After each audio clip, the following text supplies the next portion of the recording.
پهلوی پس از آنکه به قدرت رسید دارای دو ویژگی خاص بود که در معدود پادشاهان دیگر میتوان دید. رضا شاه علاقه‌ای به حرمسرا نداشت و هیچ وقت اقدام به تشکیل حرمسرا نکرد و از ویژگی‌های دیگر وی باید به نحوه انتقال سلطنت و چگونگی برخورد با بازماندگان حکومت قبلی اشاره کرد. رضا شاه متوسل به قتل و غارت آنان نشد و حتی هزینه سفر آنها را به نقاط دیگر و خارج فراهم ساخت. تاج الملوک در خاطرات خود که سرپرستی و نظارت در رابطه با خروج زنان حرمسرا از کاخ گلستان را بر عهده داشت چنین میگوید: من تا آن تاریخ چند بار با کالسکه از جلوی کاخ سلطنتی که در میدان ارگ بود رد شده بودم، اما هیچ وقت درون آن را ندیده بودم و همیشه آرزو داشتم اندرون کاخ شاهی را ببینم. به همین خاطر شب که رضا به خانه آمد و خبر داد کار طایفه قاجار تمام شد و حکم کرده ام فردا کاخ گلستان را تخلیه کنند، من از رضا خواستم که فردا به کاخ بروم و ناظر تخلیه اسباب احمد شاه باشم. رضا سرلشکر طهماسبی را مأمور تخلیه کاخ و امارت سلطنتی و دربار کرده بود.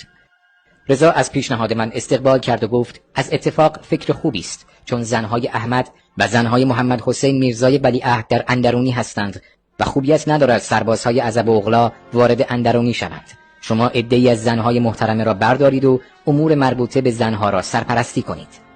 من فردا به اتفاق خواهرانم و همسران چند تن از نظامی‌ها که به نوبه خود زنان شیردل و با جرأتی بودند روانه امارات شاه در دربار شدیم.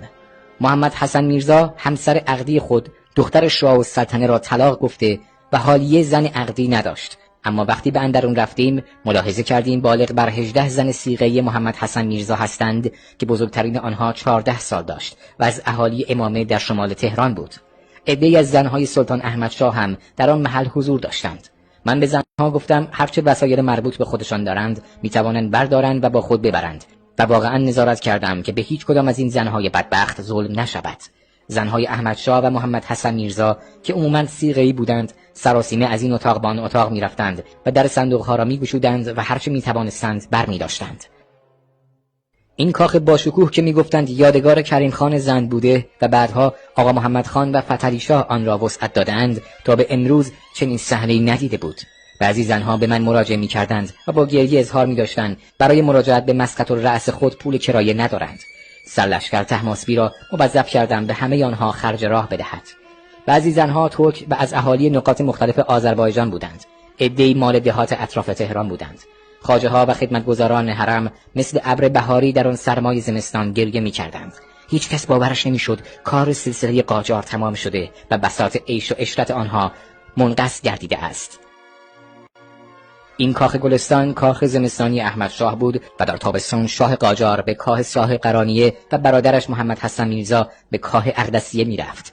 بعد از رسیدگی به امور اندرونی و سر و سامان دادن به وضعیت زنها از آنجا بیرون آمدیم تا سرلشکر طهماسبی و عمله‌هایش اندرونی را مهرموم کنند.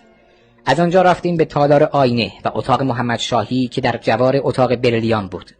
ولیعهد را چند ساعت قبل از داخل عمارت بیرون کرده بودند، اما صاحب جمع نوکر وفادار محمد علی شاه با آن موهای سفید یک دست روی زمین نشسته بود و گریه می‌کرد.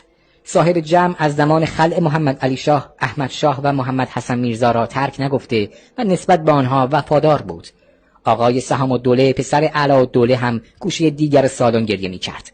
در این اثنا مرتضی خان یزدان پناه وارد شد و به آنها گفت اگر می‌خواهید همراه محمد حسن میرزا باشید راه بیفتید، زیرا از سایه او را حرکت خواهیم داد.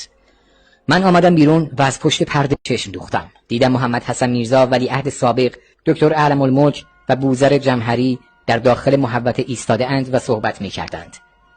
از مرتضی خان پرسیدم موضوع چیست؟ پاسخ داد بحث پول است. ولیعهد می گوید من پول برای خروج از کشور ندارم.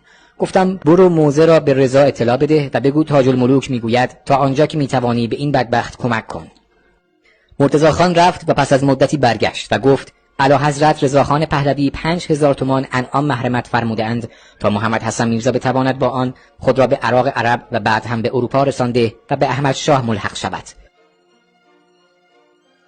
خلاصه اینکه کاخ گلستان و امارت صاحب قرانیه و اقدسیه و سایر اقامتگاه‌های مربوط به قاجار، اعم از قصر قاجار، اشرف‌آباد، کامرانیه و سایر نقاط در منظریه و امثالهم تخلیه و مهرموم و تحویل گردید و بدین ترتیب پس از حدود 150 سال آخرین شخص منتظر سلطنت که منتظر بود بعد از احمد شاه به سلطنت برسد از کشور رفت و تومار سلطنت قاجاریه در هم پیچید.